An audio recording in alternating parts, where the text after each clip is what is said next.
ना रोने देंगे ये लोग और ना हंसने देंगे। बुरी फंस गई हूँ मैं, मेरी माँ मुझे जल्दी लेके जाइए इसे। ट्यूशा ने यही जो उनके माँ को एक मैसेज भेजा। वजह थी कि ट्यूशा ने अपनी माँ को यह भी लिखा था कि उसका जीवन नरक बन चुका है और पति उससे ठीक से बात नहीं करता। परिवार का दावा है कि शादी के बाद ट्यूशा पूरी तरह बदल गई थी और मानसिक प्रताड़ना के कारण उसका वजन भी करीब 15 किलो का कम हो गया था। भोपाल में 33 साल की एक मॉडल एक्ट्रेस ट्यूशा शर्मा की संदिग्ध मौत का मामला अब तूल पकड़ जा रहा है। एक तरफ जहां भोपाल की सत्र अदालत ने सोमवार को ट्विश के फरार वकील पति समर्थ सिंह की अग्रिम जमानत याचिका के सिरे खारिज कर दिया था, लेकिन वही दूसरी तरफ आज तक के हाथ ट्विशा और उसकी मां के बीच हुई वो एक्सक्लूसिव व्हाट्सएप चैट थी और यही चैट की वजह से मौत से ठीक 5 दिन पहले यानी 7 मई को इन चैट्स में जो बातें सामने आई थी वो दिल दहाने देने वाली बात थी। माँ के साथ हुई इस बातचीत में जो ट्विशा बेहद डरी हुई और मानसिक रूप से टूटी हुई थी, जैसे कि उनकी जो नज़रें बहुत गीली हो गई थी। जैसे कि उसने अपने ससुराल वाले को लेकर कई गंभीर बातें उसने उनके माँ को लिखे थे। जैसे कि उनका जो पति समर्थ वो उनके चरित्र पर शंका करते हैं और आरोपी लगाते हैं। ट्विशा ने माँ को ये संदेश भी भेजा था कि वो बहुत परेशान है माँ, और जो भी उसको ये जो लोग हैं उनके ससुराल वाले जो ये जो सब लोग उनको बहुत घटिया की तरह घटिया शर्मिंदा कर रहे और वो जो उनका पति है वो भी शक करते हैं। समर्थ पूछता है, समर्थ यानी उनका पति जो पूछता है कि उनके जो बेटा है पेट में वो बेटा अगर है किसका। तो अपनी जान का खतरा बताते हुए ट्विशा ने आगे कहा कि माँ मुझे तो बहुत घुटन हो रही है और ना ये से हम रो रहे हैं और ना हंस रहे हैं, क्योंकि ये लोग ही हमको ऐसी ही जिंदगी बना रहे हैं और ये लोगों ने हमारे पूरी पूरी तरह से हमको फंसाया है और ये लोग अच्छे नहीं हैं। जैसे वो माँ को चैट करती थी तो माँ को व्हाट्सएप पर यही बताना चाह रही थी, तो वही समय में माँ उनकी बोल रही थी कि क्या मैं आपके घर के परिवार को बोल सकती हो। तो उन्होंने कहा कि नहीं माँ, उनका जो दिमाग है वो ठंडा होने दो, जब मैं आप अभी बोलेंगी तो उसमें कुछ भी मचाल हो सकता है और उसका कारण है वो बहुत बेकार हो जाएगा, तो प्लीज़ आप यही समय में ना बोलिए। सहेली को जब वो पूरी बात माँ को बताने लगी थी और दूसरी बात ये हुई कि अभी उनको सहेली को बता रही थी कि इसी बीच सोशल मीडिया पर ट्यूशन ने उनके जो उनकी जो सहेली थी तो सहेली को भी यही बताया था कि इसी चैट में वो खुद को मिलने वाली मानसिक स्थिति और शारीरिक प्रताड़ना के आरोप को तो पूरी तरह से पुख्ता हो रही है। सहेली से अपना दर्द साझा करते हुए ट्विस्ट ने ये लिखा था कि वो पूरी तरह से फंस गई, यार आप भी मत ऐसा करना, बस तू मत फंसना, सोच समझकर आगे बढ़ना, सोच समझकर शादी करना। ट्यूशन ने उनके साथ यही लिखा था। शादी परिवार को बनाती है कि इसका मतलब ये नहीं है कि इंसान का खुद का काम खुद करना चाहिए, लेकिन खुद का काम करना छोड़ दे। जहाँ भी रहे अपने लिए उनकी जो आगे की जगह है वो अच्छी होनी चाहिए और जहाँ भी वो रहते तो उनके लिए आगे बढ़ने के लिए घर वाले लोगों ने उनको हेल्प करना चाहिए। यह भी ऐसा भी लिखा था कि छत पर जब जाती थी ट्यूशा तो 1 घंटे बाद एक एक घंटा तू फोन पर बात करती, किसके साथ बात करती, ऐसा भी वो बोल रही थी। अभी बात करते हैं सीधे लाइन पर जो ट्यूशा ने जो गले में फांदी का जो फंदा था वो 11 मई और 12 मई की रात को भोपाल के कटरा हिल्स के पास जो स्थित ससुराल के एक घर में ही उन्होंने गले में फांसी का फंदा लिया था। और जो ससुराल वाले के जो लोग हैं तो उनका कहना है कि ये जो मौत है वो मौत उन्होंने खुद की है, हमने किसी ने उनको मारा नहीं है। और ये जो घटना है ये दिसंबर 2025 में जब समर्थ सिंह से शादी करने वाले क्विश की मौत को लेकर मायका पक्ष लगातार हत्या के आरोप और दहेज प्रताड़ना का आरोप लगा रहे हैं। मामले की जांच के लिए एसआईटी जो गठित किया था वो गठित भी घटना के बाद से पति फरार हो गया था।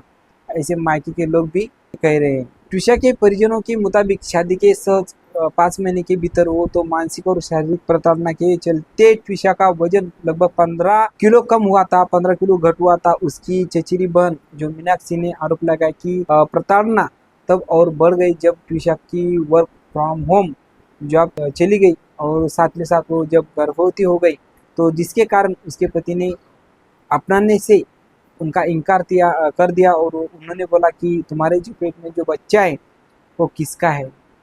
तो इस वजह से पूरी तरह से ट्विशा टूट गई थी।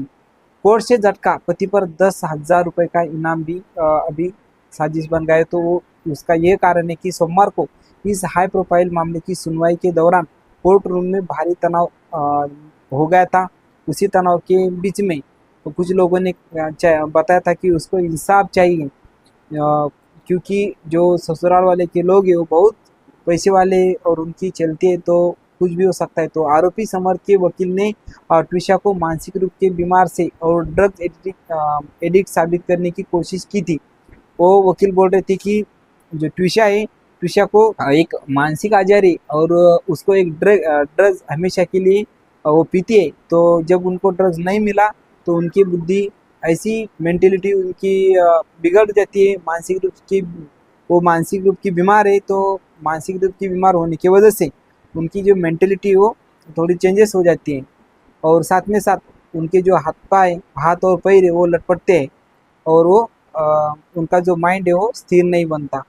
तो जिसका ट्विशा के परिवार के वकील ने कड़ा विरोध किया और सबूत मिटाए जाने की आशंका जताई। तो दोनों पक्षों की दलीलों जो सुनने के बाद सत्र न्यायालय की जज पल्लवी द्विवेदी जो न्यायाधीश, उन्होंने समर्थ सिंह की जो अग्रिम जमानत याचिका खारिज कर दी और कोर्ट के इस फैसले के तुरंत बाद भोपाल पुलिस ने फरार हुआ था समर्थ सिंह, उसको गिरफ्तारी की सूचना भी दी थी और गिरफ्तारी ऐसी दी थी कि जो ही उनको बताएगा कि अभी ये समर्थ कहाँ है और उनके बारे में जो भी जानकारी जो भी देगा उसको 10,000 रुपये का नगद हम इनाम देंगे, घोषणा ऐसी SIT जो इनाम है वो कर दिया था। ट्विशा की आत्महत्या की केस टाइमलाइन जैसे कि 11 मई को ट्विशा ने रात में फांसी लगाकर आत्महत्या कर ली।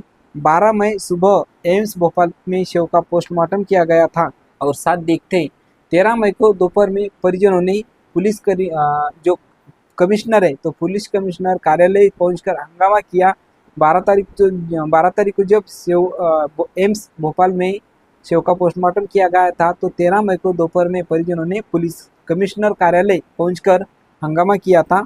तो वही रात में वही देर में जो रात पुलिस ने जो गिरीबाला, तो इस समय में जो पुलिस वाले हो तो उनकी तकरार नहीं दाखिल कर रहे थे। तो वही समय में जब उनके परिजन, उनके जो नातेवाईक परिजन है तो परिजनों ने जब पुलिस कमिश्नर के पास जाकर जब हंगामा कर दिया तो उन्होंने वही रात में पुलिस ने जो गिरीबाला और समर्थन के खिलाफ FIR दर्ज की थी।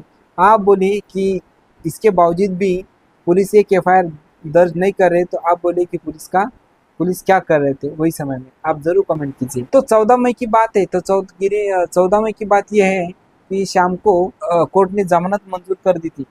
जो शाम को कोर्ट ने जमानत मंजूर कर दी थी किसको, जो उनकी ससुराल है, जो उनकी सास, तो वही सासू माँ को गिरफ्तारी की वजह जो गिरीवाला के नाम से, तो गिरीवाला को एक अग्रिम जमानत के लिए उन्होंने आवेदन किया था और वो आवेदन भी कोर्ट ने स्वीकार कर लिया था। अभी 15 मई की बात करते हैं तो 15 मई को परिजनों ने एम्स भोपाल की पोस्टमार्टम रिपोर्ट मानने से इनकार कर दिया था। 14 मई को क्या हुआ था, शाम को कोर्ट ने जो जमानत मंजूर कर दी थी, लेकिन 15 मई को जो परिजन है जैसे कि ट्विशा के परिजनों ने एम्स भोपाल की पोस्टमार्टम रिपोर्ट मानने से इनकार कर दिया था और 16 मई को परिजनों ने मामले की जांच दिल्ली पुलिस को ट्रांसफर करने की मांग की थी, क्योंकि वहाँ पे पुलिस भी क्या कर सकती है उनको पता था, क्योंकि पहले ही समय में तो पुलिस ने उनकी कंप्लेंट दर्ज करी ही नहीं थी।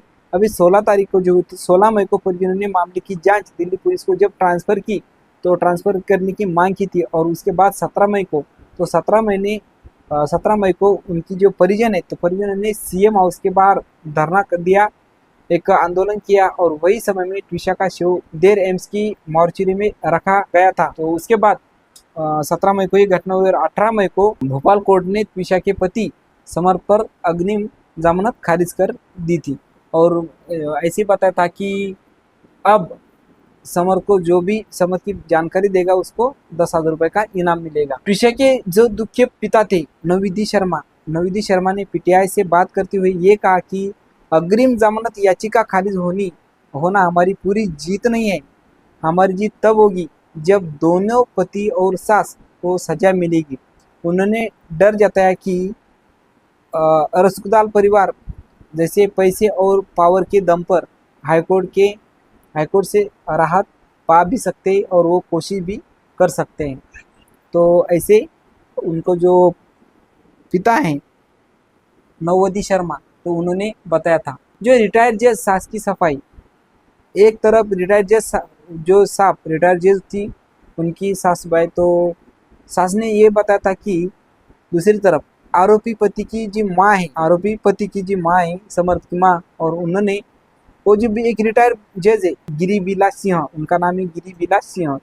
सिंह, तो उन्होंने जिन्हें कोर्ट से पहले ही अग्रिम जमानत मिल चुकी थी, और उन्होंने एक प्रेस कॉन्फ्रेंस कर ट्विश के परिवार के आरोप को खारिज किया था। उन्होंने दावा किया था ट्विशा डिप्रेशन और मानसिक रूप से बीमारी से जूझ रही थी। उन्होंने कुछ भी बैंक ट्रांजैक्शन स्लिप दिखाई और दावा किया कि वो ट्विश की जरूरतों का ख्याल करती रही। प्रेस कॉन्फ्रेंस ने ये बताया था, जैसे कि गिरिवाला ने बताया था कि उनके बैंक अकाउंट से कुछ पैसे तो उनकी जो ख्याल वो करती थी, खुद जज होकर भी ख्याल करती थी। गिरिबाला सिंह की ओर से कोर्ट में कुछ ऑनलाइन ट्रांजैक्शन की रसीदी भी दिखाई गई, जिसमें दावा किया गया था ट्विश का जो 5,000 से 50,000 रुपए तक पैसे जरूरत के हिसाब से दिए गए थे, ऐसे वो बोलती है। और उसके बाद उन्होंने आरोप लगाया कि ट्विशा के परिवार ने पिछले 5 महीने से उसकी सुध नहीं ली थी, और अब जब शव का अंतिम संस्कार भी नहीं करने दे रहे थे, तो उन्होंने कहा कि ट्विशा के परिजन इस मामले में राजनीति कर रहे हैं और साथ में साथ मुझे बदनाम किया जा रहा है, ऐसे ट्विशा की जिस सास ने बताया था। अभी सीसीटीवी की बात करते तो सीसीटीवी में ऐसा मिल गया कि इसी बीच ट्विशा की जो मौत है, मौत पहले घर में लगे सीसीटीवी कैमरे में कुछ फुटेज भी सामने आई। वो फुटेज में ऐसे सामने आया कि रात के समय में जो अकेले घर की सीढ़ियाँ थी, वो सीढ़ियाँ चढ़ती हुई छत की ओर जा रही थी, नजर आ रही है। आप सीसीटीवी चेक कर सकते थे, कई प्लेटफॉर्म पर सीसीटीवी भी उपलब्ध है। तो जैसे कि वो सीढ़ी चल रही थी, उसके समय कुछ देर बाद उसका पति समर्थ सिंह और 2 अन्य लोग उनके साथ उनके सीढ़ियों से नीचे लाके दिखाई देते हैं। लेकिन फुटेज में यह भी देखा गया है कि सीढ़ियों पर ट्विशा को सीपीआर देकर बचाने की कोशिश की गई थी। अभी पुलिस जांच की लापरवाही क्या बताया जा रही है देखते हैं।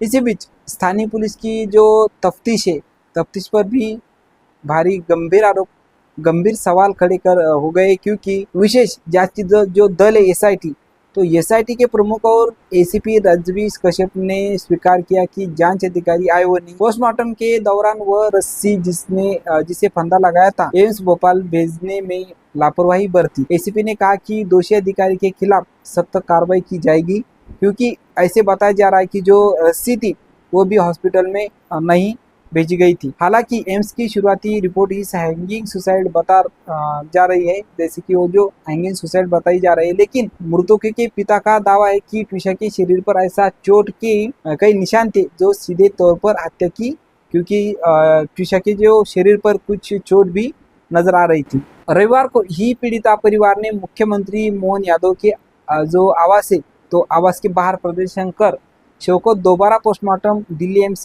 कराने और मामले को मध्य प्रदेश से बाहर ट्रांसफर करने की मांग की थी। साथ में फिलहाल पुलिस का कहना है वे पति के दावे से इतर एफआईआर में दर्ज जैसे कि दहेज हत्या और प्रताड़ना की धाराओं के आधार पर की सख्त जांच कर रही है। अभी सवाल आता है कि अभी इतना ट्विशा के ऊपर बात हो जा रही है, इतना न्यूज बन रही है, तो ट्विशा अगर है कौन? तो ट्विशा शर्मा नोएडा की एक रहने वाली 33 साल की एमबीए ग्रेजुएट होने वाली एक लड़की थी, जिन्होंने शादी से पहले मार्केटिंग और उसके साथ कम्युनिकेशन क्षेत्र में अपना करियर बनाया था। जैसे कि एक्ट्रेस में भी उन्होंने करियर बनाया था, और जो तेलुगु मिसम कुछ फिल्म है तो उन्होंने उसमें करियर भी किया था।